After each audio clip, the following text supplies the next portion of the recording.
Welcome to The Heart of the Matter, a podcast that covers legal developments from around the world. I'm your host, DivinaLaw. This podcast is brought to you by Conventus Law. In this episode, we will be taking a deeper look into arbitration in the Philippines. Joining me in this discussion will be Enrique de la Cruz, Senior Partner at DivinaLaw in the Philippines. Before getting to the heart of the matter, a message from our sponsor, who generously supports this podcast. Ashford Benjamin was founded with the belief that search firms should offer a better service to clients and candidates. This means taking the time to provide a genuine partnership, understanding our clients' and candidates' needs, and proactively advising on the best course of action, utilizing the decades of experience in our industry specialisms, including risk, compliance, business and legal recruitment consultancy, located in central Hong Kong, serving Asia Pacific.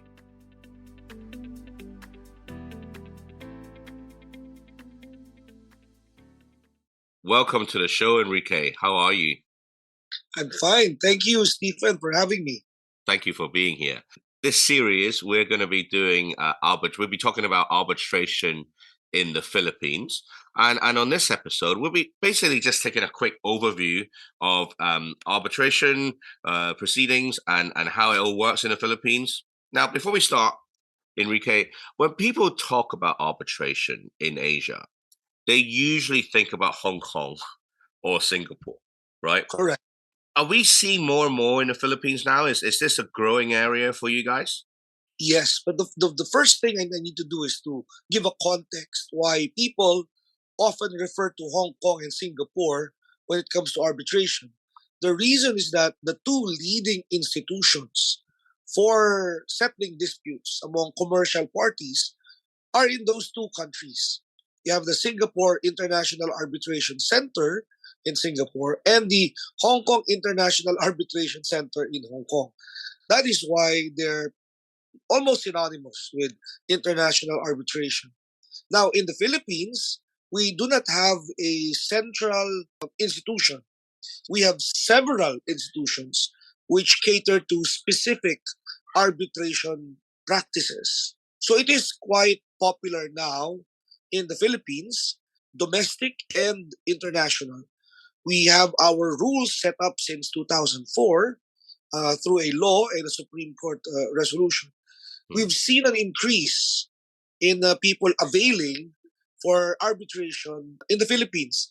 But most of the investors, the foreign investors, would still prefer the arbitration centers outside of the Philippines because of their institutional reputation. Right, completely understand. To get that sort of reputation, I guess it takes more time to grow and credibility, etc., etc. How are international and domestic commercial arbitration governed in the Philippines, though? You mentioned it's fragmented, right? So how does it work exactly? Yeah, in the Philippines, we need to identify first the nature of the contract. It's quite confusing, especially for foreigners. In the Philippines, we have three basic kinds of arbitration. You have domestic, which means both parties are in the Philippines or based in the Philippines, and there's no foreign element. Second is what we call international commercial arbitration. Here, the parties may or may not be based in the Philippines, so there's a foreign element, but the arbitration is seated in the Philippines. So it happens in the Philippines. So it's called international commercial arbitration. And then you have foreign arbitration. So this is where it gets confusing, because when you say international, it's supposed to be foreign, but no, it's international if it's seated in the Philippines. Foreign arbitration are those arbitrations between parties which are done outside of the Philippines.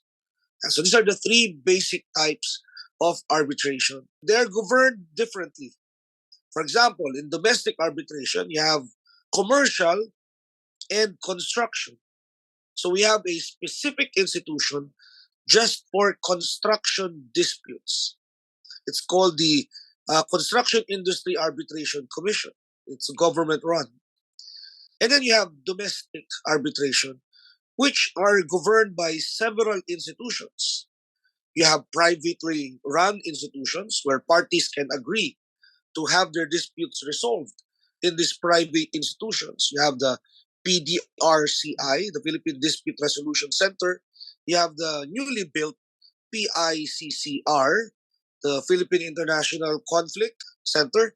You also have traditional routes, which are ad hoc, meaning the parties can simply select their own arbitrators, no, and no institution. For international commercial arbitration, you can still use the same formats in the domestic arbitration. You can use the institutions which are there. You also have government-run institutions like the OADR, the Office of Alternative Dispute Resolution under the Department of Justice. You also have ad hoc, of course, for international commercial. For foreign arbitration, meaning you already have the arbitration done outside of the country, whatever award you got from that country cannot be enforced immediately in the Philippines. You'd still have to go through the court process for confirmation and recognition of that foreign arbitral award. So it's quite bureaucratic, some people might say, because while the Philippines is a signatory to the New York Convention, meaning our country adheres to recognizing foreign arbitral awards, still you need to get a process done. You need to have it confirmed and recognized before it is implemented in the Philippines. If I may sum up, would it be fair to say the arbitration sector in the Philippines, despite the rules were set in 2004, so that was 19 years ago, is still maturing? As you mentioned, there's still a lot of sort of bureaucracy on the structure and the proceedings. But I'm assuming over time, this will get. The idea is to be smoothed out and make it more attractive for foreign investors and get Philippines to a reputation of, say, Hong Kong and Singapore. Is that the goal? Yes, that's the goal.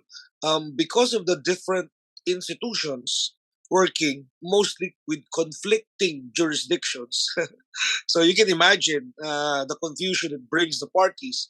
Plus, it could not get the type of reputation, the kind of reputation of credibility that Singapore and Hong Kong has, because they only have one premier, one central institution.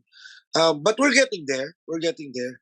The Supreme Court has decided several cases just recently, which grants us some guidance on how to facilitate these various types of arbitral institutions. Fantastic. Now, last question for this episode, and I'm sure that this is the one where most investors will be interested in, is to what extent, what is the extent of court intervention in arbitration proceedings in the Philippines? There are no specific courts in the Philippines that are designated to hear disputes related to international arbitration. The regional trial courts are ordinary trial courts. They have jurisdiction over petitions relating to arbitration under the rules. So we have to go back again to the three types of arbitration to determine the court's intervention or the power of the courts over the parties. But generally, our courts encourage parties to arbitrate. If you have an arbitration agreement, courts will more often than not refuse to hear the case and would refer the parties to arbitration. So if it's a domestic arbitration, courts in the Philippines are allowed to intervene through interim relief to either parties, and the courts can vacate the decision of the arbitrator or arbitral institutions in domestic and international commercial arbitration if it is seated in the Philippines. For foreign arbitral awards, those awards which are taken outside of the Philippines from a foreign institution like Hong Kong or Singapore, for example, the only role of the court is to determine if the procedures were followed and that the judgment was properly rendered without going through the merits. So Philippine courts cannot vacate or change the judgment. It can only say it should be implemented or not implemented, subject to certain exceptions on why it should not be implemented. So very, very limited power. Okay, well that's good to know, and I think that sounds quite reassuring, actually, doesn't it? Yes. Okay, well that's all the time we have for this episode. So thank Enrique, thank you very much again for joining us, and I look forward to talking to you on our next episode. Thank you. Thank you for having me, Stephen. See you soon. Thank you, listeners, for listening, and I look forward to talking to you on our next episode.